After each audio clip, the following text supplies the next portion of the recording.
Welcome viewers. మే 23, 2025 మధ్యప్రదేశ్లోని ఇండోర్లో ఉదయం 10 గంటలకు 24 సంవత్సరాల విపిన్ అదే పనిగా ఒక నెంబర్కి ఫోన్ చేస్తున్నాడు.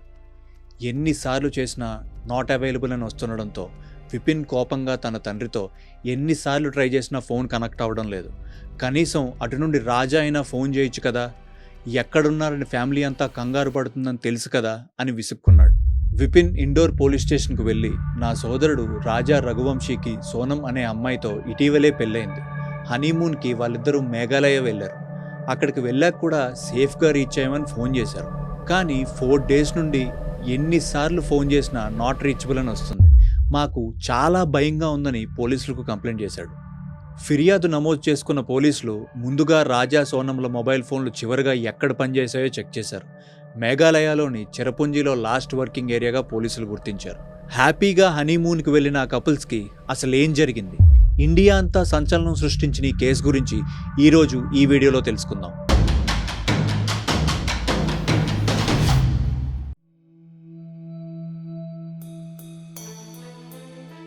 ఎత్తైన పర్వతాలు, అగాధం లాంటి లోయలతో చూడగానే మనసు పరవశించే అందమైన ప్రదేశం భారతదేశంలోనే అత్యధిక వర్షపాతం ఉన్న మేఘాలయలోని చెరపుంజి.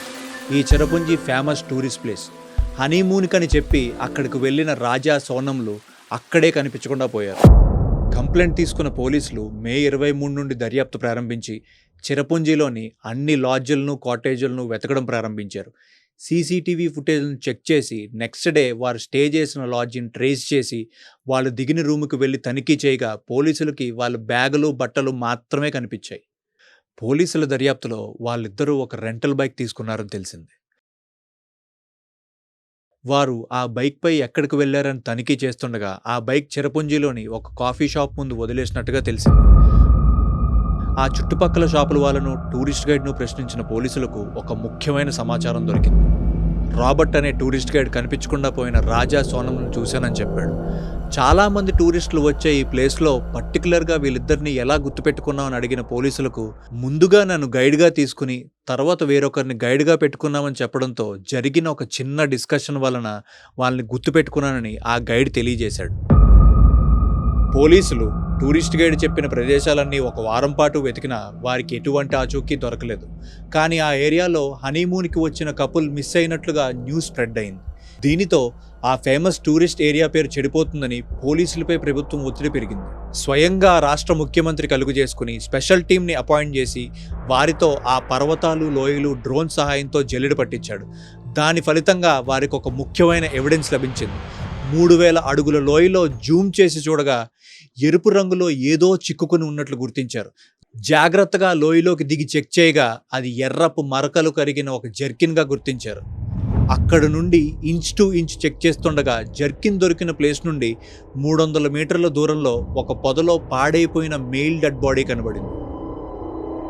ఆ డెడ్ బాడీ పక్కనే ఒక సెల్ ఫోన్ మరియు ఒక పదునైన కత్తి దొరికాయి. పాడైపోయిన దశలో ఉన్న బాడీకి డాక్టర్స్ అక్కడే పోస్ట్మార్టం చేశారు. అతని తలపై కత్తితో పడవడంతో తీవ్ర గాయమై మృతి చెందినట్లు, తర్వాత ఆ పర్వతం పై నుండి ఈ లోయలోకి విసిరేసినట్లు డాక్టర్లు చెప్పారు.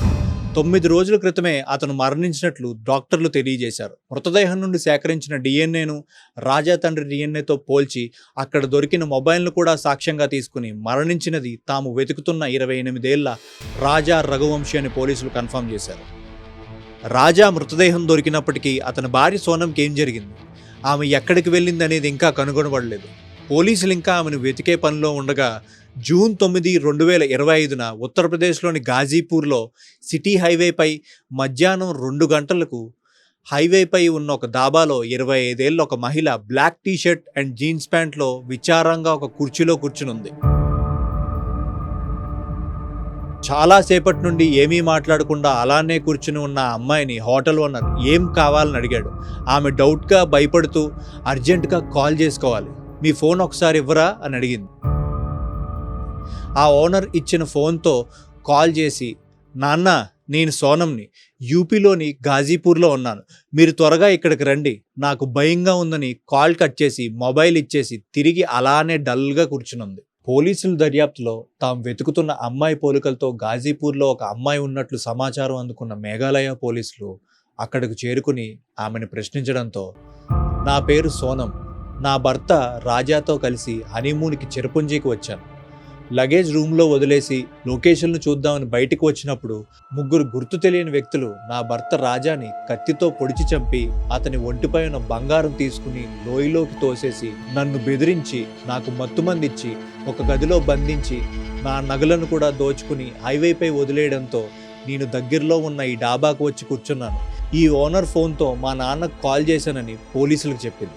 ఈలోగా అక్కడికి చేరుకున్న సోనం కుటుంబ సభ్యులకు ఆమె ప్రాణానికి ఎటువంటి ప్రమాదం లేదని తెలిసి ఊపిరి పీల్చుకున్నారు. కానీ 2 రోజులు గడవకుండానే వారు షాక్కి గురయ్యే న్యూస్ వారికి తెలిసింది. సోనం పోలీసులకు జరిగింది చెప్పినప్పుడు తిరిగి పోలీసులు ఆమెను ప్రశ్నించగా ఆమె తడబడింది. కిడ్నాపర్లు ఎలా ఉన్నారు, నిన్ను ఎక్కడ బంధించారు, ఏ కారులో తీసుకొచ్చి హైవేలో ఇక్కడ దించారు, ఇలాంటి ప్రశ్నలకు ఆమె సమాధానం చెప్పలేక తడబడింది.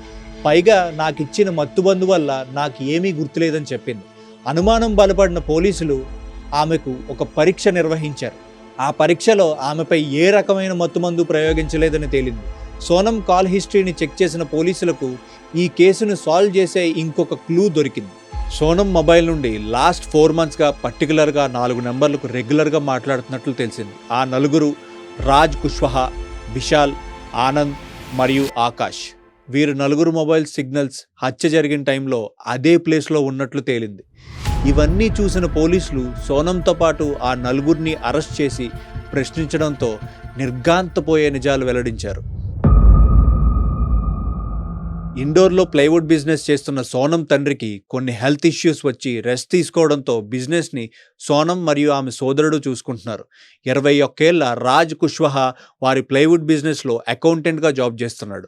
సోనం రాజ్ కుష్వాహాతో ప్రేమలో పడి వీలు కుదిరినప్పుడల్లా వారిద్దరూ శారీరకంగా కలుసుకునేవారు.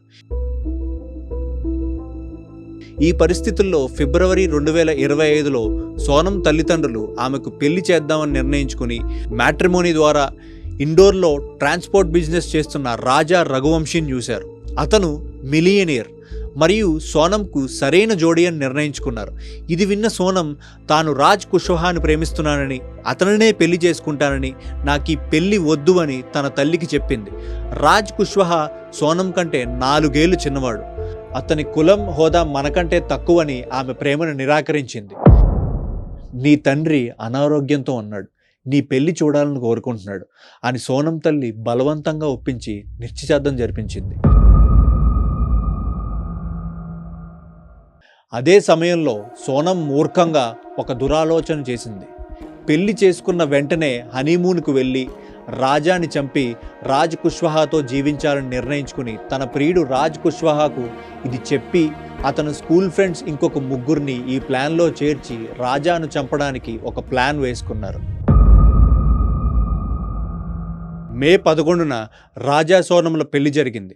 సోనం ప్లాన్ ప్రకారం మేఘాలయకు హనీమూన్కి వెళ్దాం, అక్కడ నాకు తెలిసిన ఒక గైడ్ ఉన్నాడని చెప్పి టోటల్ ట్రిప్కి ఖర్చుల కోసం రాజా నుండి 9 లక్షల రూపాయలు తీసుకుని అందులో నుండి రాజ్ కుష్వాహా ఫ్రెండ్స్కి రాజాను చంపే విషయంలో 3 లక్షల రూపాయలు అడ్వాన్స్ ఇవ్వమని రాజ్ కుష్వాహాకి ఇచ్చింది. మనం రిచ్గా కనిపించాలని భర్తకి తనకి సుమారు 20 లక్షల రూపాయలు విలువైన నగలు ధరించేలా చేసింది. వారిద్దరూ అస్సాంలోని గౌహతి ఎయిర్పోర్ట్లో దిగి అక్కడి నుండి చిరపుంజీ వెళ్ళి రూమ్ తీసుకున్నారు. అప్పటికే అక్కడికి చేరుకున్న రాజ్ కుష్వాహా 3 స్నేహితులు ఆనంద్ను టూరిస్ట్ గైడ్గా, మిగిలిన 2 టూరిస్టులుగా రాజాకు పరిచయం అయ్యారు. మే 23 ఉదయం వారు చిరపుంజీలోని టూరిస్ట్ ప్రదేశాలు చూడడానికి వెళ్ళారు. అదే తన లాస్ట్ డే అని తెలియని రాజా రెంట్ బైక్ తీసుకుని సోనంను ఎక్కించుకుని ఆనంద్ చెప్పిన ప్లేస్కి వెళ్ళాడు. అక్కడ వారు బైక్ని ఒక కాఫీ షాప్ ముందు పార్క్ చేసి చెట్ల వేర్లతో చేసిన రూట్ బ్రిడ్జ్ వైపు వెళ్ళారు. మిగిలిన 3 ముందుగా నడుస్తుండగా రాజా సోనం వారిని అనుసరించారు.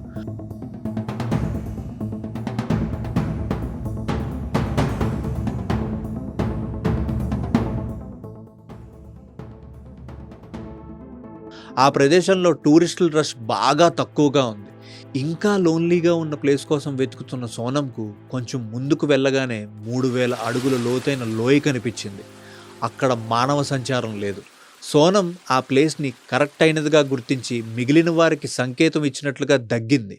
అది అర్థం చేసుకున్న ఆనంద్ తన బ్యాగ్ నుండి కత్తిని బయటకు తీసి రాజా తలపై బలంగా పొడిచాడు. తలపై కత్తితో పొడవడంతో రాజా కుప్పకూలిపోయి ఎవరు చంపారో, ఎందుకు చంపారో కూడా తెలియకుండా అతను అక్కడికక్కడే మరణించాడు. ఆ తరువాత వారతని ఒంటిపై ఉన్న బంగారం పర్సు తీసుకుని సోనం మరియు మిగిలిన వాళ్ళు కలిసి రాజా బాడీని 3000 అడుగులు లోతైన లోయలోకి తోసేశారు.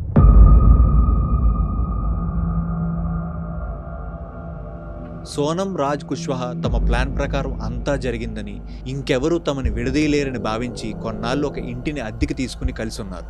కొన్ని రోజుల తర్వాత ఇండోర్లో పరిస్థితి ఎలా ఉందో చూసి వస్తానని రాజ్ కుష్వాహా రాజా అంత్యక్రియల్లో అమాయకుళ్ల రాజా తల్లిదండ్రులను ఓదార్చాడు. జూన్ 9 రాత్రి రాజ్ కుష్వాహా సోనంను ఒక బస్సులో తీసుకువచ్చి ఒక దాబాలో దిగమని ఈ కిడ్నాప్ ప్లాన్ చేయమని చెప్పడంతో సోనం అదే విధంగా నటించింది. ఇది తెలిసిన సోనం సోదరుడు సోనం ప్రణాళిక ప్రకారం ఈ హత్య చేసిందని, ఆమెను క్షమించకుండా మరణశిక్ష విధించాలని ఒక ఇంటర్వ్యూలో చెప్పాడు. సోనంకి ఇష్టం లేకుండా ఆమె తల్లి బలవంతంగా ఈ పెళ్లి జరిపించిందని, వారి ప్రేమ విషయం దాచిపెట్టి మా కుమారుడు చావుకి కారణమైన సోనం తల్లిని కూడా కఠినంగా శిక్షించాలని రాజా తల్లిదండ్రులు కోర్టుకు విన్నవించారు. దీనికి అవకాశాలు తక్కువగా ఉన్నప్పటికీ రాజా తల్లిదండ్రుల కోపంలో అర్థం ఉంది. ఎందుకంటే సోనం ప్రేమించిన రాజ్ కుష్వాహాతో పెళ్లి జరిపించవలసింది, లేదా తమ కుమారుడితో పెళ్లికి సోనం ఇష్టపూర్వకంగా ఒప్పుకునే వరకు వేచి చూడాల్సింది. కానీ ఇదేమీ చేయకుండా పెళ్లి జరిపించేస్తే అంతా సర్దుకుంటుందని భావించి ఒక అమాయకుడైన రాజా ప్రాణం పోవడానికి పరోక్షంగా సోనం తల్లిదండ్రులు కారణమయ్యారు. కానీ సోనం చేసినది చాలా మూర్ఖత్వం. ఎందుకంటే నిశ్చితార్థం జరిగి 3 నెలల తర్వాత వివాహం జరిగింది. ఆ గ్యాప్లో సోనం తను ప్రేమించిన రాజ్ కుష్వాహాతో వెళ్ళిపోయి ఉండాల్సింది, లేదా ఈ పెళ్లి నాకు ఇష్టం లేదని రాజాకి చెప్పి ఉండాల్సింది. నిశ్చితార్థం తర్వాత రాజా సోనంతో మాట్లాడడానికి ట్రై చేశాడు, కానీ అతని కాల్ చేసినప్పుడల్లా సోనం సరిగ్గా మాట్లాడకుండా తప్పించుకునేది. రాజా ఈ విషయం తన తల్లికి చెప్పి ఆందోళన చెందాడు. రాజా తల్లి ఈ విషయం సోనంని అడగడంతో అదేమీ లేదని, పని ఒత్తిడితో సరిగ్గా మాట్లాడడం లేదని చెప్పింది.